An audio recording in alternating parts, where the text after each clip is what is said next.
ਜੀ ਅਸਲਾਮ ਵਾਲੇਕੁਮ। ਜਿੱਦਾਂ ਕਿ ਤੁਹਾਡੇ ਨਾਲ ਗੱਲ ਹੋਈ ਪਿਛਲੀ ਵੀਡੀਓ 'ਚ, ਪਹਿਲੀ ਵੀਡੀਓ 'ਚ, ਕਿ ਕਿਸਾਨ ਨੂੰ ਕਿਸ ਤਰ੍ਹਾਂ ਜਦੀਦ ਜ਼ਮਾਨੇ ਦੇ ਤਕਾਜ਼ੇ ਨਾਲ ਮੰਗ ਹੋਣਾ ਚਾਹੀਦਾ। ਜਿੱਦਾਂ ਅਸੀਂ ਗੱਲ ਕਰ ਰਹੇ ਸੀ ਕਿ ਕਮਾਦ ਨਾ ਬੀਜੋ, ਜੇ ਬੀਜਣਾ ਤਾਂ ਆਪਣੇ ਵੇਲਣੇ ਲਾਓ, ਆਪਣਾ ਗੁੜ ਸ਼ੱਕਰ ਬਣਾਓ ਔਰ ਬਣਾ ਕੇ ਉਹਦੀ ਬਕਾਇਦਾ ਇੱਕ ਤੁਸੀਂ ਪੈਕਿੰਗ ਕਰਕੇ ਮਾਰਕੀਟ ਵਿੱਚ ਉਹਨੂੰ ਸੇਲ ਕਰੋ। ਹੁਣ ਕੁਛ ਜ਼ਿਮੀਂਦਾਰ ਇਹ ਸੋਚਦੇ ਹੋਣਗੇ ਕਿ ਕਮਾਦ ਨਾ ਬੀਜੀਏ ਤਾਂ ਕੀ ਬੀਜੀਏ। ਅਤੇ ਜਿਹੜਾ ਜਨੂਬੀ ਪੰਜਾਬ ਜਿੱਦਾਂ ਮੈਂ ਗੱਲ ਕੀਤੀ ਪਿਛਲੀ ਵੀਡੀਓ 'ਚ, ਅੰਬਾਂ ਦੇ ਬਾਗ ਲਾਏ ਜਾ ਸਕਦੇ ਆ। ਉਹ ਜ਼ਰਾ ਸਬਰ, ਵੱਡੇ ਜ਼ਿਮੀਂਦਾਰ, ਛੋਟੇ ਜ਼ਿਮੀਂਦਾਰਾਂ ਦੀ ਗੱਲ ਨਹੀਂ ਮੈਂ ਕਰ ਰਿਹਾ, ਵੱਡੇ ਜ਼ਿਮੀਂਦਾਰ ਅੰਬਾਂ ਦੇ ਬਾਗਾਂ ਦੇ ਨਾਲ ਇਹ ਜ਼ਰਾ ਸਬਰ ਅਜ਼ਮਾ ਫਸਲ ਆ, ਵੱਡਾ ਜ਼ਿਮੀਂਦਾਰ ਬਰਦਾਸ਼ਤ ਕਰ ਸਕਦਾ। ਅੰਬ ਸਾਡਾ ਪਾਕਿਸਤਾਨ ਦਾ ਬੜਾ ਕੀਮਤੀ ਅੰਬ ਵਾ ਔਰ ਇਹ ਐਕਸਪੋਰਟ ਹੁੰਦਾ ਔਰ ਪਾਕਿਸਤਾਨ ਦੀ ਪ੍ਰੋਡਕਟ ਜਾਂਦੀ ਔਰ ਕਿਸਾਨ ਅੱਛਾ ਪੈਸੇ ਕਮਾ ਸਕਦਾ ਇਹ ਤੋਂ। ਜਿਹੜੇ ਆ ਸਾਡਾ ਸ਼ਮਾਲ ਵਿੱਚ ਆ, ਸਰਗੋਦਾ ਬਲਵਾਲ ਵਾਲੀ ਸਾਈਡ 'ਤੇ ਆ, ਕੋਟ ਮੁਹੰਮਦ ਭਗਤਾਂ ਵਾਲਾ ਬੇਰਾ ਵਾਲੀ ਸਾਈਡ 'ਤੇ ਜਿਹੜਾ ਇਲਾਕਾ, ਇਹਨਾਂ ਇਲਾਕਿਆਂ 'ਚ ਮਾਲਟੇ ਦੀ ਫਸਲਾਂ ਮਜ਼ੀਦ ਬਾਗ, ਆਲਰੇਡੀ ਬਾਗ ਬੜੇ ਲੱਗੇ, ਮਜ਼ੀਦ ਬਾਗ ਲਾਏ ਜਾ ਸਕਦੇ। ਔਰ ਜਿਹੜਾ ਜਨੂਬੀ ਪੰਜਾਬ ਬੈਲਟ ਵਾ ਜੀ ਤੁਹਾਡੀ ਕਾੜੇ ਤੋਂ ਤਕਰੀਬਨ ਸ਼ੁਰੂ ਹੋ ਜਾਂਦੀ ਹੈ, ਉਹ ਅੱਗੇ ਰਹੀਮ ਯਾਰ ਖਾਨ ਤੱਕ ਜਾਂਦੀ ਹੈ। ਤੁਸੀਂ ਕਪਾਹ ਬੀਜ ਸਕਦੇ ਹੋ, ਸਿੰਧ ਵਿੱਚ ਵੀ ਤੁਸੀਂ ਕਪਾਹ ਬੀਜ ਸਕਦੇ ਹੋ, ਸਿੰਧ ਦੇ ਵਿੱਚ ਤੁਸੀਂ ਅੰਬਾਂ ਦੇ ਬਾਗ ਲਾ ਸਕਦੇ ਹੋ, ਖਜੂਰਾਂ ਦੇ ਬਾਗ ਲਾ ਸਕਦੇ ਹੋ। ਬੇਸ਼ੁਮਾਰ ਚੀਜ਼ਾਂ ਕੀਤੀਆਂ ਜਾ ਸਕਦੀਆਂ। ਅਗਰ ਤੁਸੀਂ ਚਾਹੁੰਦੇ ਹੋ ਕਿ ਤੁਸੀਂ ਇਸ ਸ਼ੂਗਰ ਇੰਡਸਟਰੀ, ਇਸ ਫਲੋਰ ਇੰਡਸਟਰੀ ਯਾਨੀ ਆਟਾ industry, garments industry, textile industry ਔਰ ਸਰਕਾਰੀ ਬਦਮਾਸ਼ੀ ਨਾਲ ਲੜਨਾ ਚਾਹੁੰਦੇ ਹੋ, ਤੁਸੀਂ ਇਹਦੇ ਵਾਸਤੇ ਤੁਹਾਨੂੰ ਆਪਣੇ ਪੈਰਾਂ 'ਤੇ ਆਪ ਖੜੇ ਹੋਣਾ ਪੈਣਾ, ਇਤਿਹਾਦ ਕਰਨਾ ਪੈਣਾ। ਜਿੱਦਾਂ ਪਹਿਲੇ ਗੱਲ ਕੀਤੀ, ਕਿਸਾਨ ਪਾਰਲੀਮੈਂਟ ਬਣਾਓ, ਤਹਿਸੀਲ ਲੈਵਲ ਤੋਂ, ਡਿਵੀਜ਼ਨ ਲੈਵਲ ਤੋਂ, ਸੂਬਾਈ ਲੈਵਲ ਤੋਂ ਪਾਕਿਸਤਾਨ ਲੈਵਲ ਤੱਕ ਕਿਸਾਨਾਂ ਦੀਆਂ ਬਾਡੀਆਂ ਬਣਨ। ਔਰ ਇੱਕ ਬਾਡੀ ਇਹ ਨਹੀਂ ਕਿ ਰੰਗ ਬਿਰੰਗੀ ਹਰ ਬੰਦਾ ਆਪਣੀ ਬਾਡੀ ਬਣਾ ਲੇ, ਇੱਕ ਬਾਡੀ ਹੋ, ਵੋਟਿੰਗ ਲੈ ਕੇ ਬੰਦੇ ਅੱਗੇ ਆਉਣ ਔਰ ਇਸ ਤਰ੍ਹਾਂ ਹੀ ਉਮੀਦਵਾਰ ਅੱਗੇ ਮੁੰਤਖਬ ਹੁੰਦੇ, ਕਿਸਾਨ ਪਾਰਲੀਮੈਂਟ ਬਣ ਜਾਏ।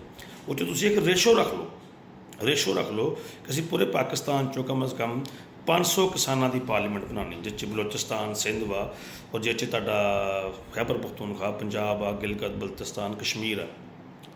ਉਹ ਤੁਸੀਂ ਇੱਕ ਪੂਰੀ 500 ਮੈਂਬਰਾਂ ਦੀ ਪਾਰਲੀਮੈਂਟ ਬਣਾਓ, ਕੋਈ ਮਸਲਾ ਨਹੀਂ ਹੈਗਾ। ਉਹ ਤੁਸੀਂ ਖੁਦ ਬਹਿ ਕੇ ਤੈਅ ਕਰੋ। ਜਿਸ ਤਰ੍ਹਾਂ ਦਾ ਮੈਂ ਗੱਲ ਕੀਤੀ ਐਕਸਪੋਰਟ ਦੀ, ਤੁਸੀਂ ਮਾਲਟਿਆਂ ਦੇ ਬਾਗ ਲਾਓ, ਤੁਸੀਂ ਅੰਬਾਂ ਦੇ ਬਾਗ ਲਾਓ, ਤੁਸੀਂ ਖਜੂਰਾਂ ਦੇ ਬਾਗ ਲਾਓ। ਇਹ ਤੁਹਾਡੀਆਂ ਤਿੰਨ ਪ੍ਰੋਡਕਟਸ ਜਿਹੜੀਆਂ ਵਾ। ਉਸ ਤੋਂ ਬਾਅਦ ਤੁਸੀਂ ਅਮਰੂਦਾਂ ਦੇ ਬਾਗ ਵੀ ਲਾ ਸਕਦੇ ਆ, ਜਾਮਨ ਦੇ ਬਾਗ ਵੀ ਲਾ ਸਕਦੇ ਆ। ਔਰ ਤੁਹਾਡੇ ਜਿਹੜੇ ਸ਼ਮਾਲੀ ਇਲਾਕੇ ਖੈਬਰ ਪਖਤੂਨਖਵਾ, ਬਲੋਚਿਸਤਾਨ ਨੂੰ ਸੇਬਾਂ ਦੇ ਬਾਗ ਮਜ਼ੀਦ ਲੱਗ ਸਕਦੇ। ਔਰ ਜ਼ੈਤੂਨ ਜਿਹੜਾ ਚਕਵਾਲ, ਜੇਲਮ, ਪੁਠਾਰ ਦਾ ਇਲਾਕਾ ਜਿਹੜਾ ਵਾ, ਇੱਥੇ ਜ਼ੈਤੂਨ ਦੇ ਬਾਗ ਲੱਗ ਸਕਦੇ ਆ। ਤੁਸੀਂ ਹੈਵੀ ਕੁਆਲਿਟੀ 'ਚ ਔਰ ਹੈਵੀ ਕੁਆਂਟਿਟੀ ਵਿੱਚ ਇਹ ਚੀਜ਼ਾਂ ਐਕਸਪੋਰਟ ਕਰ ਸਕਦੇ ਆ। ਆਪਣਾ ਐਕਸਪੋਰਟ ਪ੍ਰੋਸੈਸਿੰਗ ਜ਼ੋਨ ਕਾਇਮ ਕਰ ਸਕਦੇ ਹੋ ਤੁਸੀਂ। ਆਪਣੀ ਪ੍ਰੋਡਕਟਸ ਜਿੱਦਾਂ ਤੁਹਾਨੂੰ ਮੈਂ ਗੱਲ ਕੀਤੀ ਆ ਕਿ ਗੁੜ, ਸ਼ੱਕਰ ਔਰ ਆਟਾ ਪੀ ਕੇ ਮੰਡੀ ਵਿੱਚੋਂ ਹੋਰ ਵੀ ਚੀਜ਼ਾਂ ਬਣਾਈਆਂ ਜਾ ਸਕਦੀਆਂ। ਤਾਂ ਮੈਂ ਜ਼ੈਤੂਨ ਦੀ ਗੱਲ ਕੀਤੀ ਆ। ਜ਼ੈਤੂਨ ਜਿਹੜਾ ਪੁਠਾਰ 'ਚ ਪੈਦਾ ਹੋਵੇ, ਉਹਦੀ ਕਿਸਾਨ ਜਿਹੜੀ ਪਾਰਲੀਮੈਂਟ ਆ ਉਹਦੀ ਖੁਦ ਪ੍ਰੋਸੈਸਿੰਗ ਯੂਨਿਟ ਬਣਾਵੇ। ਉਹ ਜ਼ੈਤੂਨ ਦਾ ਤੇਲ ਕੱਢ ਕੇ ਮਾਰਕੀਟ 'ਚ ਅਵੇਲੇਬਲ ਕੀਤਾ ਜਾਵੇ ਇੱਕ ਅੱਛੀ ਔਰ ਆਲਾ ਦੀਦਾ ਜ਼ੇਬ ਪੈਕਿੰਗ ਦੇ ਵਿੱਚ, ਬਗੈਰ ਮਿਲਾਵਟ ਤੋਂ। ਖਜੂਰਾਂ ਤੁਸੀਂ ਕਰ ਸਕਦੇ ਹੋ। ਤੁਸੀਂ ਕਿਉਂ ਇਹਨਾਂ ਆੜਤੀਆਂ ਦਾ ਚੜ੍ਹਦੇ ਹੋ? ਇਤਿਹਾਦ ਦੀ ਜ਼ਰੂਰਤ ਆ। ਤੁਸੀਂ 60% ਪਾਕਿਸਤਾਨ ਹੋ ਔਰ 100% ਪਾਕਿਸਤਾਨ ਨੂੰ ਖੁਰਾਕ ਖਿਲਾਉਂਦੇ ਹੋ ਤੁਸੀਂ, ਅੱਲਾ ਦੇ ਫਜ਼ਲ ਕਰਮ ਨਾਲ। ਤੁਸੀਂ ਕਨੋਲਾ, ਸਰਸੋਂ ਬੀਜ ਸਕਦੇ ਹੋ। ਤੁਸੀਂ ਕਨੋਲਾ ਔਰ ਸਰਸੋਂ ਦੇ ਪ੍ਰੋਸੈਸਿੰਗ ਜ਼ੋਨ ਲਾ ਕੇ ਉਹਦਾ ਵੀ ਤੇਲ ਕੱਢ ਕੇ ਤੁਸੀਂ ਇਹ ਕਸ਼ਮੀਰ ਘੇ ਦੇ ਮੁਕਾਬਲੇ 'ਚ ਆ ਸਕਦੇ ਆ। ਤੁਸੀਂ ਆਪਣਾ ਡਾਲਟਾ ਘੇ ਦੇ ਮੁਕਾਬਲੇ 'ਚ ਆ ਸਕਦੇ, ਹਬੀਬ ਘੇ ਦੇ ਮੁਕਾਬਲੇ 'ਚ ਆ ਸਕਦੇ। ਮਗਰ ਗੱਲ ਇਹ ਆ ਕਿ ਤੁਹਾਨੂੰ ਕਰਨਾ ਪੈਣਾ। ਔਰ ਇਹਦੇ ਵਿੱਚ ਸਭ ਤੋਂ ਮੇਨ ਚੀਜ਼ ਆ ਲੀਡਰਸ਼ਿਪ ਦੀ ਗੱਲ। ਇਹ ਲੀਡਰਸ਼ਿਪ ਪੈਦਾ ਹੋ ਸਕਦੀ ਹੈ, ਬੇਸ਼ੁਮਾਰ ਜਗ੍ਹਾ 'ਤੇ ਪੈਦਾ ਹੋ ਸਕਦੀ ਹੈ। ਮੈਂ ਤੁਹਾਨੂੰ ਮਿਸਾਲ ਦਿੰਦਾ ਕਿ ਅਜ਼ਹਰ ਗੁੱਜਰ ਮੇਰੇ ਮਾਮੇ ਦਾ ਪੁੱਤਰ, ਬੜਾ ਹੀ ਇਮੈਜਨਰੀ ਕਹਿ ਲਓ ਕਿ ਜ਼ੇਨ ਦਾ ਮਾਲਕ ਆ, ਵਿਜ਼ਨਰੀ ਜ਼ੇਨ ਦਾ ਮਾਲਕ ਆ। ਉਹ ਬਿਜ਼ਨਸ ਨੂੰ ਸਟਾਰਟ ਕਰਦਾ ਔਰ ਬੜੇ ਅੱਛੇ ਤਰੀਕੇ ਨਾਲ ਸਟਾਰਟ ਕਰਦਾ, ਅਤੇ ਉਹਦੇ ਜੋ ਡਰੀਮਸ ਆ ਬੜੇ ਹਾਈ ਆ। ਅਤੇ ਜਿੰਨਾ ਅੱਛਾ ਬਿਜ਼ਨਸ ਨੂੰ ਪਲਾਨ ਉਹ ਕਰਦਾ ਔਰ ਜਿੰਨੀ ਸਮਝ ਨੂੰ ਜ਼ਿੰਮੇਦਾਰੀ ਦੀ ਹੈਗੀ ਆ, ਇਸ ਫੈਸਲਾਬਾਦ 'ਚ ਸ਼ਾਇਦ ਕਿਸੇ ਨੂੰ ਹੋਵੇ। ਲਾਈਫ ਸਟਾਕ ਦੇ ਹਵਾਲੇ ਨਾਲ ਉਹ ਬਹੁਤ ਅੱਛਾ ਕੰਮ ਕਰਦਾ। ਉਹ ਮਾਸ਼ਾਅੱਲਾ ਬਗੈਰ ਪੈਸੇ ਤੋਂ ਉਹਨੇ ਬੇਸ਼ੁਮਾਰ ਬਿਜ਼ਨਸ ਕੀਤੇ ਔਰ ਅੱਲਾ ਨੇ ਉਹਨੂੰ ਕਾਮਯਾਬ ਕੀਤਾ। ਮਿਹਨਤੀ ਵੀ ਹੈ, ਇਕੱਲਾ ਵਿਜ਼ਨਰੀ ਨਹੀਂ, ਮਿਹਨਤੀ ਵੀ ਆ। ਮਗਰ ਉਹ ਇੱਕ ਅੱਧਾ ਹਰ ਇਨਸਾਨ ਮੁਕੰਮਲ ਨਹੀਂ ਹੋ ਸਕਦਾ। ਅਗਰ ਇਨਸਾਨ ਮਿਹਨਤੀ ਵੀ ਹੈ, ਵਿਜ਼ਨਰੀ ਵੀ ਹੈ, ਪਲੈਨਰ ਵੀ ਆ, ਤਾਂ ਹਰ ਖੂਬੀ ਉੱਚੀ ਨਹੀਂ ਹੋ ਸਕਦੀ। ਨਾ ਮੁਕੰਮਲ ਹਰ ਇਨਸਾਨ, ਅਧੂਰਾ ਹਰ ਇਨਸਾਨ।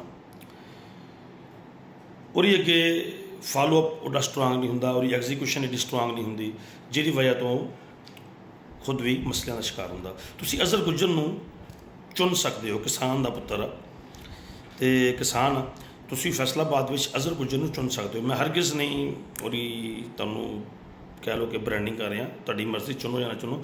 ਮੈਂ ਕਹਿ ਰਿਹਾ ਕਿ ਅਜ਼ਹਰ ਗੁੱਜਰ ਨੂੰ ਤੁਸੀਂ ਆਪਣਾ ਨੁਮਾਇੰਦਾ ਚੁਣ ਸਕਦੇ ਹੋ। ਤੁਸੀਂ ਅਜ਼ਹਰ ਗੁੱਜਰ ਨਾਲ ਬਹਿ ਕੇ ਡਿਸਕਸ ਕਰ ਸਕਦੇ ਹੋ ਕਿ ਅਸੀਂ ਕਿਸ ਤਰ੍ਹਾਂ ਤਹਿਸੀਲ ਲੈਵਲ 'ਤੇ, ਜ਼ਿਲ੍ਹਾ ਲੈਵਲ 'ਤੇ, ਡਿਵੀਜ਼ਨ ਲੈਵਲ 'ਤੇ ਔਰ ਪਾਕਿਸਤਾਨ ਲੈਵਲ 'ਤੇ ਕਿਸਾਨਾਂ ਨੂੰ ਇਕੱਠੇ ਕਰਕੇ ਇੱਕ ਕਿਸਾਨ ਪਾਰਲੀਮੈਂਟ ਬਣਾ ਸਕਦੇ ਹਾਂ। ਔਰ ਅਜ਼ਹਰ ਗੁੱਜਰ ਵਰਗੇ ਔਰ ਇਸ ਤੋਂ ਅੱਛੇ ਪੂਰੇ ਪੰਜਾਬ, ਪੂਰੇ ਪਾਕਿਸਤਾਨ 'ਚ ਕਈ ਕਿਸਾਨ ਨੇ, ਕਈ ਵਿਜ਼ਨਰੀ ਕਿਸਾਨ ਨੇ, ਕਈ ਕਿਸਾਨਾਂ ਦਾ ਦਰਦ ਰੱਖਣ ਵਾਲੇ ਕਿਸਾਨ ਨੇ, ਕਈ ਲਾਈਫ ਸਟਾਕ ਵਾਲੇ ਵਿਜ਼ਨਰੀ ਲੋਕ ਨੇ। ਤੁਸੀਂ ਇਹਨਾਂ ਨੂੰ ਇਕੱਠੇ ਕਰ ਸਕਦੇ ਹੋ। ਅਜ਼ਹਰ ਗੁੱਜਰ ਨੂੰ ਮੈਂ ਜਾਣਦਾ ਨਾ, ਇਸ ਲਈ ਮੈਂ ਹੁਣ ਸ਼ੇਰ ਅਲੀ ਵੱਟੂ ਇੱਕ ਤਾਂਗਨੇ ਵਾਲੇ ਦਾ 100-150 ਏਕੜ ਦਾ ਮਾਲਕ ਆ, ਤੁਸੀਂ ਉਹਨੂੰ ਵੀ ਯੂਜ਼ ਕਰ ਸਕਦੇ ਹੋ। ਅਤੇ ਬੇਸ਼ੁਮਾਰ ਲੋਕ ਹੋਰ ਵੀ ਹੋਣਗੇ। ਮੈਂ ਗੱਲ ਸਿਰਫ ਅੱਜ ਕਿਸਾਨ ਦੀ ਕਰ ਰਿਹਾ, ਕਿਸਾਨ ਦੀ ਕਰ ਰਿਹਾ। ਅਤੇ ਕਿਸਾਨ ਨੂੰ ਖੜ੍ਹੇ ਹੋਣਾ ਪੈਣਾ ਆਪਣੇ ਪੈਰਾਂ 'ਤੇ, ਕਿਸਾਨ ਨੂੰ ਖੜ੍ਹੇ ਹੋਣਾ ਪੈਣਾ ਆਪਣੇ ਪੈਰਾਂ ਦੇ ਉੱਪਰ। ਔਰ ਕਿਸਾਨ ਨੂੰ ਇਤਿਹਾਦ ਦਿਖਾਉਣਾ ਪੈਣਾ ਕਿ ਜਿਹੜੇ ਵੱਡੇ ਜ਼ਿਮੀਂਦਾਰ ਆ ਉਹਨਾਂ ਨੂੰ ਬੇਸ਼ੱਕ ਸ਼ਾਮਲ ਨਾ ਕਰੋ। ਜਹਾਂਗੀਰ ਖਾਨ ਤਰੀਨ ਵਰਗੇ ਬੰਦੇ ਜਿਹੜੇ ਸਿੰਧ ਵਿੱਚ ਬੈਠੇ ਵੱਡੇ ਜ਼ਿਮੀਂਦਾਰ ਜਿਹੜੇ ਵੱਟੂ ਆ, ਇਹਨਾਂ ਨੂੰ ਬੇਸ਼ੱਕ ਸ਼ਾਮਲ ਨਾ ਕਰੋ ਤੁਸੀਂ, ਕਿਉਂਕਿ ਫਿਰ ਕੱਲ੍ਹ ਨੂੰ ਇਹ ਇੰਡਸਟਰੀਲਿਸਟ ਵੀ ਆ ਔਰ ਇਹਨਾਂ ਦੀ ਮਿੱਲਾਂ ਵੀ ਆ, ਇਹਨਾਂ ਨੇ ਤੁਹਾਨੂੰ ਨੁਕਸਾਨ ਪਹੁੰਚਾਉਣਾ। ਤੁਸੀਂ ਆਪਣੇ ਜਿਹੜੇ ਕਿਸਾਨ, ਰੀਅਲ ਕਿਸਾਨ ਆ, ਜ਼ਿਮੀਂਦਾਰ ਆ, ਚਾਹੇ ਠੇਕੇਦਾਰ, ਜ਼ਮੀਨ ਠੇਕੇ 'ਤੇ ਲੈ ਕੇ ਬੰਦੇ ਆ, ਸਾਰਿਆਂ ਨੂੰ ਸ਼ਾਮਲ ਕਰੋ। ਇਹ ਲਾਜ਼ਮੀ ਕਾਇਮ ਕਰੋ ਔਰ ਆਪਣੇ ਬੱਚਿਆਂ ਨੂੰ, ਆਪਣੇ ਬਾਲਾਂ ਨੂੰ, ਆਪਣੀ ਬੇਟੀਆਂ ਨੂੰ ਪੜ੍ਹਾਓ। ਲਾਈਵ ਸਟਾਕ ਦੇ ਹਵਾਲੇ ਨਾਲ ਪੜ੍ਹਾਓ। ਦੇਖੋ ਦੁੱਧ ਵਾ, ਤੁਸੀਂ ਦੁੱਧ ਦੂਜਿਆਂ ਨੂੰ ਦਿੰਦੇ, ਗੋਸ਼ਤ ਆ, ਤੁਸੀਂ ਦੁੱਧ ਦੀ ਇੱਕ ਪੈਰਾਲਲ ਮਾਰਕੀਟ ਕਾਇਮ ਕਰ ਸਕਦੇ ਹੋ। ਪੈਕਿੰਗ ਦੁੱਧ ਦੀ ਤੁਸੀਂ ਗੋਸ਼ਤ ਦੀ ਇੱਕ ਪੈਰਾਲਲ ਮਾਰਕੀਟ ਕਾਇਮ ਕਰ ਸਕਦੇ ਹੋ। ਬੇਸ਼ੁਮਾਰ ਆਈਡੀਆਜ਼ ਸ਼ੇਅਰ ਕੀਤੇ ਜਾ ਸਕਦੇ ਆ, ਮਗਰ ਇਹਦੇ ਵਾਸਤੇ ਇੱਕ ਬਾਡੀ ਦੀ ਜ਼ਰੂਰਤ ਆ। ਅਤੇ ਮੈਂ ਤੁਹਾਨੂੰ 2 ਨਾਮ ਦੇ ਦਿੱਤੇ ਆ, ਅਤੇ ਹੋਰ ਵੀ ਬੇਸ਼ੁਮਾਰ ਨਾਮ ਹੋ ਸਕਦੇ ਆ ਜਿਨ੍ਹਾਂ ਨੂੰ ਤੁਸੀਂ ਮੇਰੇ ਨਾਲ ਬਿਹਤਰ ਜਾਣਦੇ ਹੋ। ਤੁਹਾਨੂੰ ਸਾਹੀਵਾਲ ਦੇ ਵਿੱਚ, ਤੁਹਾਨੂੰ ਸਰਗੋਧੇ, ਤੁਹਾਨੂੰ ਮੰਡੀ ਬਹਾਉਦੀਨ, ਤੁਹਾਨੂੰ ਗੁਜਰਾਤ, ਤੁਹਾਨੂੰ ਗੁਜਰਾਂਵਾਲਾ, ਤੁਹਾਨੂੰ ਲਾਹੌਰ, ਤੁਹਾਨੂੰ ਪਿਸ਼ਾਵਰ, ਤੁਹਾਨੂੰ ਮੁਰਦਾਨ, ਤੁਹਾਨੂੰ ਸਿੰਧ, ਜੈਕਬਾਬਾਦ, ਸਿੱਬੀ, ਐਬਟਾਬਾਦ, ਕਗਾਨ, ਨਾਰਾਂ 'ਚ ਬੇਸ਼ੁਮਾਰ ਲੋਕ ਮਿਲ ਜਾਣੇ ਆ। ਅਤੇ ਇਹ ਜ਼ਰੂਰ ਕਰੋ, ਜ਼ਰੂਰ ਇਨੀਸ਼ੀਏਟਿਵ ਲਓ। ਔਰ ਹੁਕੂਮਤ ਨੇ ਹਰਗਿਜ਼ ਨਹੀਂ ਚਾਹਣਾ, ਸ਼ੂਗਰ ਮਾਫੀਆ ਨੇ ਹਰਗਿਜ਼ ਨਹੀਂ ਚਾਹਣਾ ਤੁਹਾਡੇ 'ਚ ਇਤਿਹਾਦ ਹੋਵੇ। ਤੁਸੀਂ ਇਤਿਹਾਦ ਦਿਖਾਉਣਾ ਪਾਕਿਸਤਾਨ ਵਾਸਤੇ, ਆਪਣੀ ਆਉਣ ਵਾਲੀ ਨਸਲਾਂ ਵਾਸਤੇ ਔਰ ਆਪਣੀ ਤਰੱਕੀ ਵਾਸਤੇ। ਸ਼ੁਕਰੀਆ। ਔਰ ਇਹ ਕੱਲ੍ਹ ਤੁਹਾਨੂੰ ਦੱਸਦਾ, ਆਉਣ ਵਾਲਾ ਦੌਰ ਜ਼ਰਾਅਤ ਦਾ ਦੌਰ, ਆਉਣ ਵਾਲਾ ਦੌਰ ਜ਼ਰਾਅਤ ਦਾ ਦੌਰ। ਜ਼ਰੂਰ ਫੋਕਸ ਕਰੋ। ਅਸਲਾਮ ਵਾਲੇਕੁਮ। ਯਾ ਹਯੂ ਯਾ ਕਯੂਮ।